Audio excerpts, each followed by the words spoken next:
अगर आप किस्मत से भटकते हुए हमारे YouTube चैनल केपी मौज पर आ ही गए हैं तो एक बार रुककर जरूर सुनिए, क्योंकि यहाँ हर वीडियो में आपको सुनने को मिलेगी एक ऐसी दास्तान जो दिल को छू जाएगी, जो शायद आपकी अपनी अधूरी कहानी जैसी लगेगी। तो चलिए मिलते हैं एक और एहसास से भरी कहानी में, सिर्फ केपी मौज पर। यह वाकई में बहुत प्रभावशाली और भावुक अंदाज में लिखा गया है। ये सुनने वालों में जिज्ञासा और जुड़ाव पैदा करता है। कहानी का शीर्षक गुलाबी परछाई, गुलाम जहाज की नर्तकी।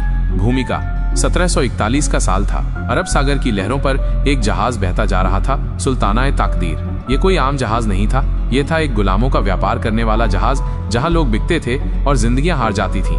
मुख्य पात्र जरीना, एक रहस्यमयी नर्तकी गुलाबी लिबास में जो हर दिल पर छा जाती है। कासिम, जहाज का मुख्य मल्ला, जो जरीना को सिर्फ एक नर्तकी नहीं समझता। कप्तान अब्दुल रहमान, सख्त और निर्दयी व्यापारी। नौसैनिक गुलाम, अलग अलग जातियों और धर्मों के पुरुष जो इस जहाज में अपनी आजादी खो चुके थे। कहानी, लहरें शांत थीं, लेकिन जहाज का माहौल गर्म था। गुलामी की जंजीरों से जकड़े हुए नौजवान मल्ला थक चुके थे, शरीर से भी और आत्मा से भी। तभी एक लहर के साथ आई गुलाबी चुप्पी और फिर संगीत की धीमी थाप। वो आई जरीना। हवा में लहराता उसका गुलाबी घूंघट, पायल की आवाज और आंखों में छुपा एक अनकहा दर्द। वो किसी और ही दुनिया से आई थी। जहाज के डेक पर सब कुछ थम गया। नौसैनिक, जो अभी तक भूख और थकान से टूटे थे, अब तालियां बजा रहे थे, मुस्कुरा रहे थे। पहली बार जैसे जिंदगी उनमें लौट आई हो। लेकिन यह नृत्य सिर्फ मनोरंजन नहीं था। जरीना हर कदम पर एक इशारा दे रही थी, आजादी का इशारा। हर भंगिमा में छुपा था एक कोड जो केवल कासिम समझ सकता था। कासिम जानता था ये नृत्य विद्रोह की शुरुआत है। जरीना एक गुलाम नहीं थी, वो एक जासूस थी, एक योद्धा जिसने खुद को बेचा था ताकि गुलामों को छुड़ा सके। जैसे जैसे रात गहराई, संगीत तेज होता गया और जब उसने अंतिम चक्र पूरा किया, उसी पल कासिम ने चिल्लाकर कहा, विद्रोह। कासिम की आवाज जहाज के डेक पर गूंज उठी, विद्रोह। यह संकेत था जिसका गुलाम नौसैनिक बेसब्री से इंतजार कर रहे थे। अंधेरे को चीरते हुए उन्होंने अपनी कमजोर बेड़ियों को तोड़ दिया। बरसों की घुटन और गुस्से ने उन्हें असीम ताकत दे दी थी। उन्होंने उन साधारण हथियारों पर धावा बोल दिया जो जरीना ने अपने नृत्य के दौरान इशारों से छिपे हुए स्थानों पर बताए थे। टूटे हुए मस्तूल के टुकड़े, लोहे की छड़ें और यहाँ तक कि पत्थर भी। जहाज पर चीख पुकार और हथियारों की खनक सुनाई देने लगी। कप्तान अब्दुल रहमान और उसके हथियारबंद गार्ड जो जरीना के नृत्य में खोए हुए थे, इस अचानक हमले से भौंचक्के रह गए। उन्हें सपने में भी ये उम्मीद नहीं थी कि ये बेबस गुलाम इस तरह पलटवार करेंगे। कासिम सबसे आगे था। उसकी आंखों में बरसों की कैद का गुस्सा लावा बनकर फूट रहा था। उसने एक गार्ड पर टूटे हुए मस्तूल से वार किया और उसे धराशायी कर दिया। उसके पीछे अन्य गुलाम भी अपनी जान की परवाह किए बिना लड़ रहे थे। अलग अलग जातियों और धर्मों के होने के बावजूद आजादी की चाह ने उन्हें एक सूत्र में बांध दिया था। जरीना, जिसका गुलाबी लिबास अब लड़ाई की धूल और पसीने से सना था, एक योद्धा की तरह लड़ रही थी। उसकी तलवार बिजली की तरह तेजी से चल रही थी, हर वार सटीक और घातक था। उसके चेहरे पर डर का कोई निशान नहीं था, सिर्फ अपने इरादे की दृढ़ता झलक रही थी। कप्तान अब्दुल रहमान, जब उसे एहसास हुआ कि क्या हो रहा है, गुस्से से पागल हो गया। उसने अपने बचे हुए आदमियों को ललकारा, इन कुत्तों को मार डालो, एक भी जिंदा नहीं बचना चाहिए। लेकिन अब बहुत देर हो चुकी थी। गुलामों की संख्या और उनकी जान पर खेलकर लड़ने की इच्छा शक्ति कप्तान के आदमियों से कहीं ज्यादा थी। उन्होंने अपने हर साथी के अपमान और दर्द का बदला लेने की ठान ली थी। जरीना और कासिम एक साथ लड़े, उनकी पीठ एक दूसरे से सटी हुई थी।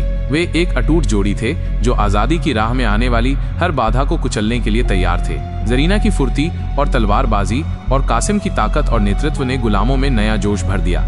धीरे धीरे कप्तान के आदमियों का प्रतिरोध कमजोर पड़ने लगा। उनके चेहरे पर डर और निराशा साफ दिखाई दे रही थी। उन्होंने कभी सोचा भी नहीं था कि ये गुलाम, जिन्हें वे सिर्फ बेचने की वस्तु समझते थे, इतनी बहादुरी से लड़ सकते हैं। अंततः कप्तान अब्दुल रहमान अकेला रह गया। उसके चारों ओर उसके मरे हुए आदमी बिखरे पड़े थे। उसकी आंखों में हार और क्रोध का मिश्रण था। उसने जरीना की ओर देखा। उसकी रहस्यमयी गुलाबी परछाई अब उसके लिए मौत का साया बन चुकी थी। कासिम ने आगे बढ़कर कप्तान पर अंतिम वार किया। गुलामी का युग समाप्त हो गया था। सुबह की पहली किरणें जब अरब सागर पर फैली तो सुल्ताना ए ताकदीर का डेक शांत था, लेकिन हवा में आजादी की एक नई खुशबू तैर रही थी। गुलाम, जो कल तक बेड़ियों में जकड़े हुए थे, आजाद खड़े थे। उनके चेहरों पर थकान थी, लेकिन आंखों में एक नई चमक थी, आजादी की चमक। जरीना अपने गुलाबी लिबास में डेक के किनारे खड़ी होकर उगते हुए सूरज को देख रही थी। उसकी परछाई अब गुलाबी से सुनहरी हो रही थी, आजादी के नए युग का प्रतीक बन गई थी। कासिम उसके पास आया और उसने उसका हाथ अपने हाथों में ले लिया। उनकी आंखों में बिना कहे ही बहुत कुछ कह दिया गया। आजाद हुए गुलामों ने जरीना और कासिम को अपने कंधों पर उठा लिया। वे उनके नायक थे जिन्होंने उन्हें गुलामी की अंधेरी रात से आजादी के उजाले में निकाला था।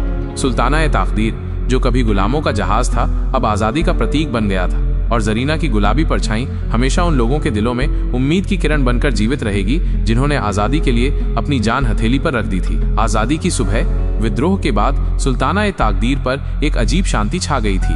हवा में बारूद और खून की गंध अभी भी मौजूद थी, लेकिन उसके ऊपर आजादी की एक नई और ताजा महक घुल रही थी। गुलाम, जो अब आजाद थे, अपनी बेड़ियों और अपने उत्पीड़कों के भूत से मुक्त होने की कोशिश कर रहे थे। जरीना और कासिम ने मिलकर जहाज पर व्यवस्था बनाने का काम शुरू किया। कप्तान के बचे हुए आदमियों को सुरक्षित रूप से किनारे पर उतार दिया गया। उनके हथियार छीन लिए गए ताकि वे फिर कभी किसी को गुलाम न बना सकें। गुलामों के बीच एक नई भावना का संचार हो रहा था। अलग अलग पृष्ठभूमि और भाषाओं के होने के बावजूद उन्होंने एक साझा दर्द और एक साझा जीत का अनुभव किया था, जिसने उन्हें एक अटूट बंधन में बांध दिया था। उन्होंने कासिम को अपना नया नेता चुना, उसकी बहादुरी और न्यायप्रियता को देखते हुए। जरीना, हालांकि उनकी मुक्ति की प्रेरणा स्रोत थी, उसने खुद को नेतृत्व की भूमिका से दूर रखा। उसकी असली पहचान और उसका अतीत रहस्यमय बना रहा। उसने अपना काम पूरा कर लिया था। उसने उन लोगों को आजाद करा दिया था जिन्हें गुलाम बनाया गया था। अब वो अपनी अगली राह चुनने के लिए स्वतंत्र थी। कई दिनों तक सुल्ताना-ए-ताकदीर आजादी की हवा में बहता रहा। जहाज पर सवार लोगों ने अपनी नई आजादी का जश्न मनाया, अपनी पुरानी यादों को साझा किया और एक नए भविष्य के सपने देखे। एक सुबह जब सूरज की किरणें समुद्र को सुनहरा बना रही थीं, जरीना ने कासिम को डेक पर बुलाया। उसकी आंखों में एक उदासी थी, लेकिन साथ ही एक शांति भी थी। कासिम, उसने कहा, उसकी आवाज धीमी लेकिन दृढ़ थी, मेरा काम यहाँ पूरा हो गया है, मुझे अब जाना होगा। कासिम का चेहरा उदास हो गया। उसने जरीना को सिर्फ एक साथी योद्धा के रूप में नहीं, बल्कि उससे कहीं ज्यादा माना था। जाना होगा? कहाँ जरीना? जरीना ने दूर क्षितिज की ओर देखा। मेरा एक मिशन था और वो पूरा हो गया। मेरी असली पहचान और मेरा अतीत, ये एक लंबी कहानी है कासिम, शायद किसी और वक्त।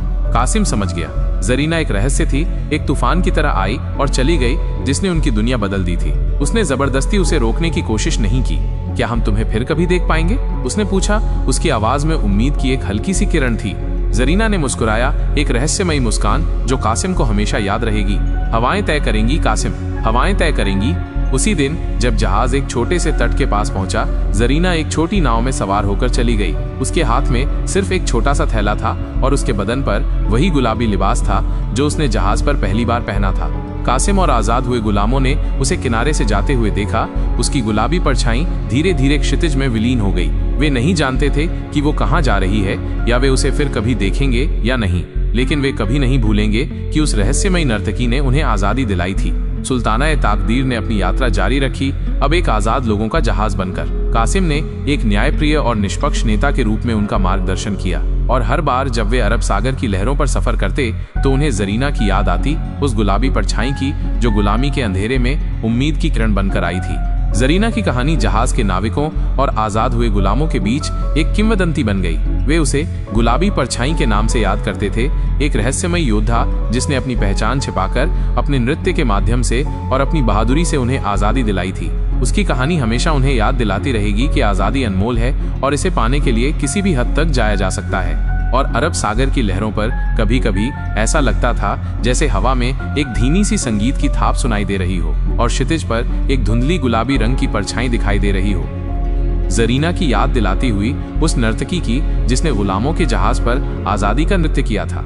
ये कहानी का अंतिम भाग है। मुझे उम्मीद है कि आपको ये पसंद आई होगी।